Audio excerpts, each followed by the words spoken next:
नमस्कार साथियों, study ball channel पर आपका स्वागत है। आज का हमारा टॉपिक है convergent thinking and divergent thinking, अभिसारी चिंतन और अपसारी चिंतन। यह टॉपिक सीटेट 2020 के लिए बहुत ही ज़्यादा इम्पोर्टेंट है। यह इम्पोर्टेंट इसलिए भी है क्योंकि हर वर्ष सीटेट के एग्ज़ाम में इसमें से 1 या 2 नंबर का प्रश्न ज़रूर ही बनता है। तो चलिए शुरू करते हैं। Let's start. सबसे पहले हम डाइवर्जेंट थिंकिंग के बारे में बात कर लेते हैं। डाइवर्जेंट थिंकिंग को हम अपसारी चिंतन भी कहते हैं। इसके कुछ पॉइंट दे रखे हैं, 6 पॉइंट दे रखे हैं। इसमें पहले हम इन पॉइंट्स को डिस्कस कर लेते हैं। पहला पॉइंट है सृजनात्मकता को बढ़ावा। सृजनात्मकता मतलब कि क्रिएटिविटी, थिंकिंग को बढ़ावा मिलता है इससे बच्चे की। नंबर 2 है समस्या एक होती है और उसके हल जो होते हैं वो एक से अधिक हो सकते हैं। एक से अधिक होते हैं हल इसमें जो होता है। नंबर 3 पॉइंट में कल्पना शक्ति को बढ़ावा मिलता है इससे। कल्पना शक्ति मतलब कि इमेजिनेशन को बढ़ावा मिलता है उसको, यानी कि अगर कोई एक समस्या है तो वो उसको क्या करेगा, इमेजिन कर के उस पर मतलब कि सोच सकता है और उसको हल कर सकता है। मतलब इमेजिन कर के, कल्पना कर के उसको उस समस्या तक, उस समस्या के समाधान तक पहुंच जाएगा वो उसको इमेजिनेशन कर के। नंबर 4 पॉइंट है समाधान में समय लगता है। इसमें क्या होता है, डाइवर्जेंट थिंकिंग में क्या होता है, किसी समस्या का समाधान करने में इसमें समय लगता है। ठीक है। नंबर 5 है इसमें समस्या का हल पाने में विभिन्न दिशाओं में चिंतन करना पड़ता है, यानी कि ब्रेन स्टॉर्मिंग होती है। इसमें मतलब क्या है, इसमें समस्या का हल पाने में क्या होता है, यानी कि समस्या तो एक होगी पर उस समस्या का हल पाने के लिए हम विभिन्न दिशाओं में सोचते हैं। उसको विभिन्न दिशाओं में सोच सकते हैं, कह सकते हैं समस्या एक होती है और इसके जो सॉल्यूशन होते हैं वो कई सारे होते हैं। जैसे कि आप यहाँ पे देख भी रहे होंगे, प्रॉब्लम है, यहाँ पे प्रॉब्लम हमारी एक है और समस्याएं हमारी प्रॉब्लम हमारी एक है और सॉल्यूशन यहाँ पे कितने हैं, कई सारे, एस कई सारे सॉल्यूशन है हमारे। ठीक है। अच्छा, समस्या का हल ओपन एंडेड होगा। नेक्स्ट पॉइंट है समस्या का हल ओपन एंडेड होगा।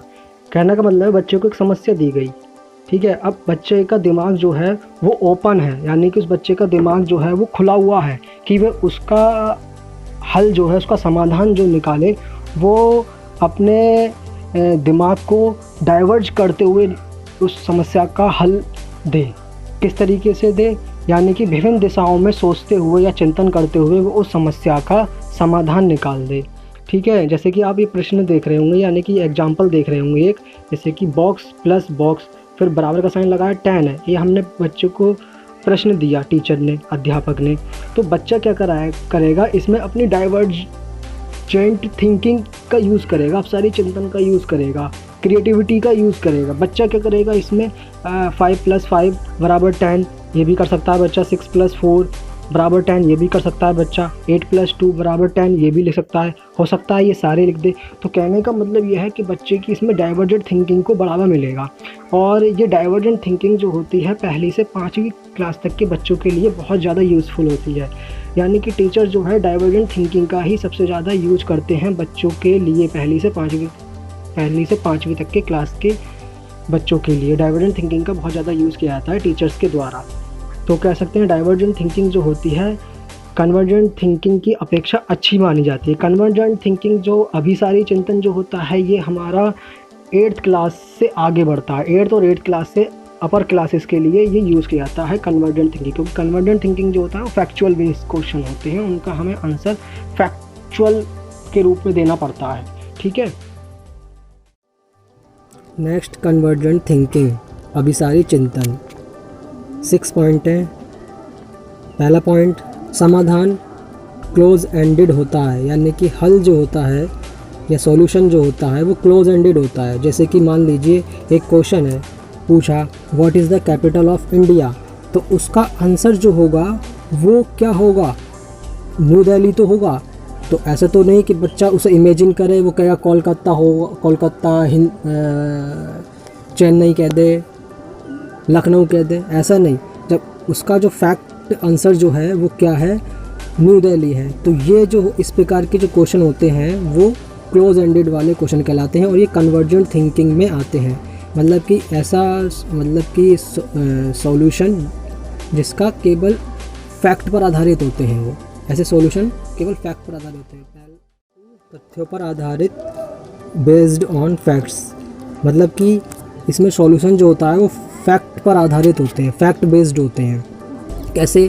जैसे कि अभी मैंने पहले ही ऊपर अभी बताया था क्लोज एंडेड में what is the capital of India. तो ये जो क्वेश्चन है फैक्ट पर आधारित है, केवल आप फैक्चुअल आंसर देंगे इसका, तो आप क्या बोलेंगे? न्यू दिल्ली बोलेंगे। या फिर जितने भी मल्टीपल क्वेश्चन जो होते हैं, MCQs जितने भी आते हैं, चाहे आपका कोई भी कॉम्पिटिटिव एग्ज़ाम ले लीजिए, आप किसी प्रकार का कंपटीशन का एग्ज़ाम ले लें, चाहे वो सीटेट, आपका सीटेट आप सीटेट एग्ज़ाम ही ले लीजिए, उसमें जो होते हैं वो MCQs टाइप के क्वेश्चन होते हैं। तो उसमें आपको क्या मिलता है? एक प्रॉब्लम मिलती है और उसके 4 सॉल्यूशन होते हैं और 4 सॉल्यूशन में से आपको एक फैक्ट चुनना होता है जो कि एक सुटेबल आंसर होता है। तो ये जो होगा ये कन्वर्जेंट थिंकिंग में ही आपके आता है। क्यों? आप उसमें से क्या करेंगे? आप मान लीजिए आपका सीटेट में क्वेश्चन आया what is the capital of India, मान लेते हैं, तो उसमें 4 ऑप्शन होंगे आपका। पहला होगा न्यू दिल्ली, सेकंड ऑप्शन होगा लखनऊ, थर्ड ऑप्शन होगा चेन्नई और फोर्थ ऑप्शन आप समझ लीजिए उसमें हो सकता है हैदराबाद।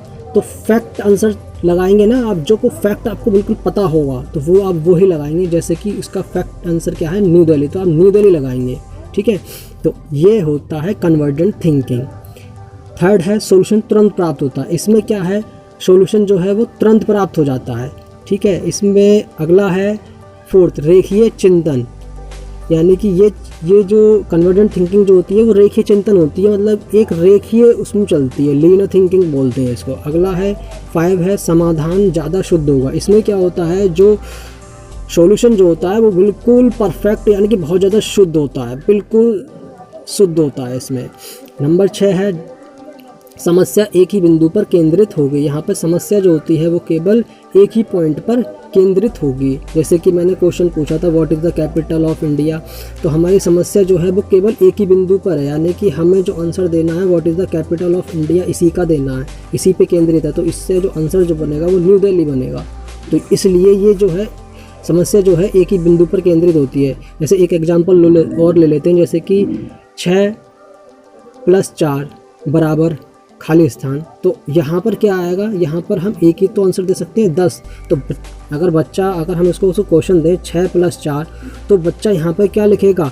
10 ही तो लिखेगा। वो और किसी चीज़ के लिए तो स्वतंत्र नहीं है सोचने के लिए, बस उसका एक ही बिंदु पर वो जाके रुक रहा है। किस पे जाकर रुक रहा है? वो एक ही बिंदु पर जाकर रुक रहा है। वो केवल यहाँ पर 10 लिखेगा, 6 × 4 = 10। उसे और सोचने की इमेजिनेशन करने की कुछ उसे चांस ही नहीं मिल रहा है। जबकि डाइवर्जेंट थिंकिंग में उसे इमेजिनेशन करने के बहुत सारे चांस मिलते हैं।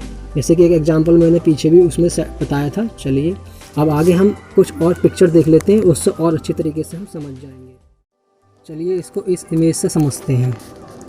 देख रहे हैं आप, ये ब्लू कलर से तो कन्वर्जेंट थिंकिंग शो हो रहा है और इधर डाइवर्जेंट थिंकिंग जो है वो ग्रीन से शो हो रहा है। तो कन्वर्जेंट थिंकिंग और डाइवर्जेंट थिंकिंग में क्या होता है? इसमें वन प्रॉब्लम होती है और सॉल्यूशन मैनी होते हैं, कई सारे सॉल्यूशन होते हैं। ठीक है, जैसे देख रहे होंगे स्टिमुलस यानी कि प्रॉब्लम कहेंगे इसको, और आइडिया यानी ये सॉल्यूशन है, कई सारे सॉल्यूशन हैं। जैसे मान लीजिए इसमें जितने भी दीर्घ उत्तरीय प्रश्न जो आते हैं उसमें जैसे कि अपने विचार प्रकट करने पड़ते हैं, उसमें लिखा जाता है कि अपने शब्दों में लिखो। तो इसमें क्या होगा, जब हम इस तरीके के प्रश्न आते हैं तो हम क्या करते हैं, उसमें अपने शब्दों में लिखते हैं, अपने विचार प्रकट करते हैं, इमेजिन कर करके लिखते हैं उसमें। तो इस प्रकार के प्रश्न उत्तर जो होते हैं वो डाइवर्जेंट थिंकिंग में आते हैं, या कह सकते हैं ओपन एंडेड क्वेश्चन भी बोल सकते हैं इनको।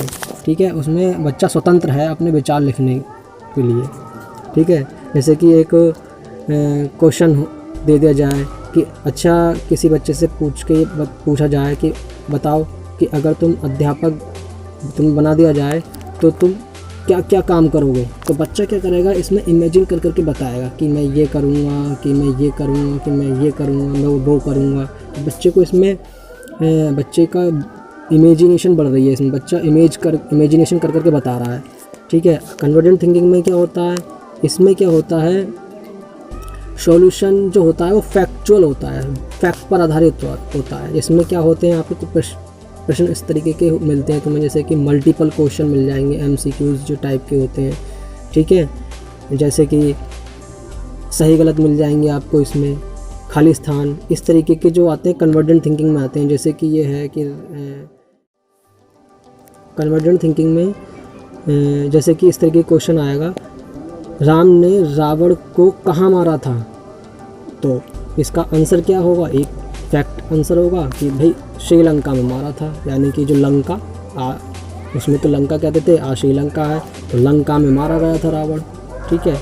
या इस तरीके का हो सकता है, राम ने धनुष कहाँ तोड़ा था, कहाँ तोड़ा था, जनकपुरी में तोड़ा था, ठीक है। इस तरीके के फैक्ट आंसर होते हैं। जैसे कि मैंने एक पीछे भी एग्जांपल दिया था, what is the capital of India, तो इसका आंसर क्या होगा, फैक्ट होगा ना, एक ही तो होगा कि एक ही दिशा में तो सोच रहे हैं हम, एक ही दिशा में सोच रहे हैं हम, किसमें, फैक्ट में सोच रहे हैं हम।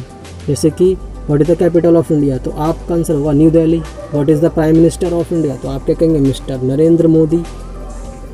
तो आपके जो आंसर जो फैक्चुअल होते हैं, जो एक ही दिशा में सोचते हैं हम, वो होते हैं हमारे, उसमें हमारी थिंकिंग कहलाती है, वो कन्वर्जेंट थिंकिंग कहलाती है। और जिसमें हम मैनी वेज में सोचते हैं, यानी कि कह सकते हैं एक प्रॉब्लम होती है और सॉल्यूशन कई सारे होते हैं, तो उसको हम डाइवर्जेंट थिंकिंग में शो करते हैं, या डाइवर्जेंट थिंकिंग कहते हैं उसको। जैसे कि आप ये देख रहे होंगे, ये जो बॉक्स बन रहे हैं, बॉक्स प्लस बॉक्स तो बराबर 10, यहाँ पर अब बच्चों को फिल करना है कि भैया बताइए इसमें क्या क्या आएगा, तो इसमें कौन सी थिंकिंग लगेगी, इसमें डाइवर्जेंट थिंकिंग लगा सकता है बच्चा, कौन सी थिंकिंग लगा सकता है, डाइवर्जेंट थिंकिंग लगा सकता है। 7 + 3 10 हो सकता है, 5 5 10 हो सकता है, 6 4 10 हो सकता है। ये वाला आपका इस साइड वाला राइट हैंड साइड वाला ये कन्वर्जेंट थिंकिंग को शो कर रहा है। भाई 7 और 3 आपने दे दिया, अब बच्चा इसमें क्या लगेगा, एक फैक्चुअल हो गया ना ये, तो उसमें तो केवल 10 ही लिखेगा। 10 + 5 आपने दे दिया, खाली स्थान दे दिया, तो बच्चा इसमें क्या लिखेगा, 10 + 5, तो बच्चा तो इसमें मजबूर है कि भैया 10 + 5 जो होता है वो 15 ही होता है, वो ही लिखेगा। इसमें नहीं कर सकता डाइवर्जेंट थिंकिंग, इसमें तो कन्वर्जेंट थिंकिंग ही लगाएगा वो, इसमें डाइवर्जेंट थिंकिंग लगाएगा। चलिए अगले पिक्चर से उसे देख लेते हैं।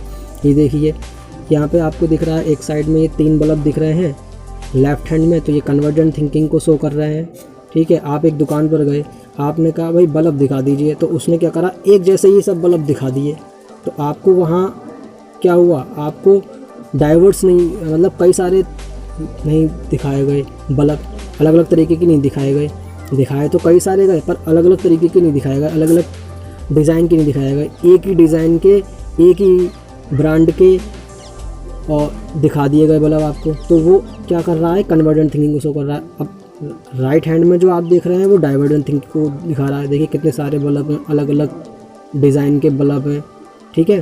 तो ये डाइवर्जेंट थिंकिंग है। समझता हूँ कि आपको कन्वर्जेंट थिंकिंग और डाइवर्जेंट थिंकिंग अच्छी तरीके से समझ में आ गया होगा। अगर वीडियो आपको अच्छी लगे तो इसे लाइक, सब्सक्राइब और शेयर करना ना भूलें। Thanks for watching.